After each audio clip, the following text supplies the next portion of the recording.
De plus en plus de touristes en Chine décident de séjourner dans des chambres d'hôtes ou dans des bed and breakfast pendant leurs vacances. Ils apprécient notamment le service personnalisé et les expériences uniques qui ne peuvent pas nécessairement se payer dans les autres hôtels.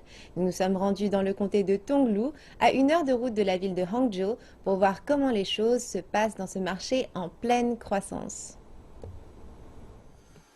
Jiao Dingding est propriétaire de ce petit établissement appelé Liu Luyi. Madame Jiao est installée dans le village de Lucy. Elle a rénové ce bâtiment pour en faire une petite maison d'hôte avec seulement 7 chambres. De la lumière au drap, des peintures aux plantes, tout a été conçu ici même. J'ai été attirée par cet endroit en raison de l'environnement. Vous pouvez voir beaucoup de sites naturels ici. J'aime vraiment ce genre de mode de vie avec une esthétique agréable. Sa maison est petite, mais son charme ne fait pas de doute. Elle réussit d'ailleurs à attirer un nombre impressionnant de clients.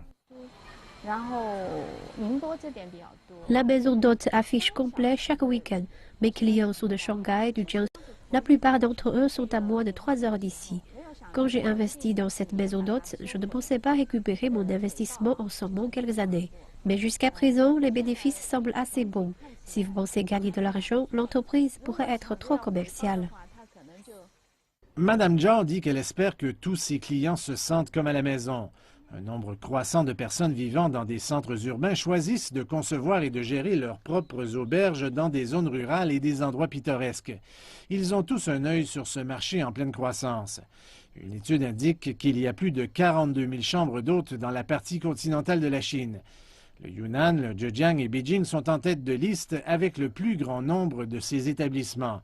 Cette croissance est en partie due au côté pratique des plateformes de réservation en ligne et aux médias sociaux.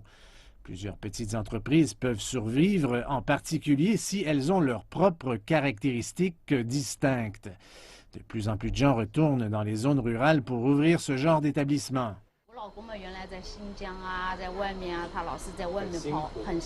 Mon mari travaillait dans le Xinjiang, très loin de la maison. Il a travaillé très dur, mais n'a pas gagné beaucoup d'argent. Nous avons constaté que dans notre ville natale, beaucoup de gens ont commencé leur propre maison d'hôtes. Nous avons décidé de revenir et d'ouvrir notre propre maison. Nous nous sentons vraiment différents maintenant que nous travaillons pour nous-mêmes. Jingming dit que sa famille gagne maintenant plus d'argent qu'à l'époque où ils travaillaient dans des grandes villes. Mais ils ajoutent que leur expérience en milieu urbain a aidé leur entreprise.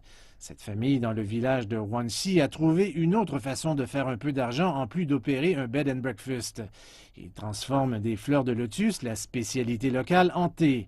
L'ensemble du processus de fabrication d'une tasse de thé de fleurs de lotus est très particulier. Les gens choisissent de séjourner dans ce genre d'établissement pour le confort, mais aussi parce qu'elles sont avides d'expériences personnalisées, loin des villes surpeuplées et bruyantes et des hôtels commerciaux sans âme et personnalité.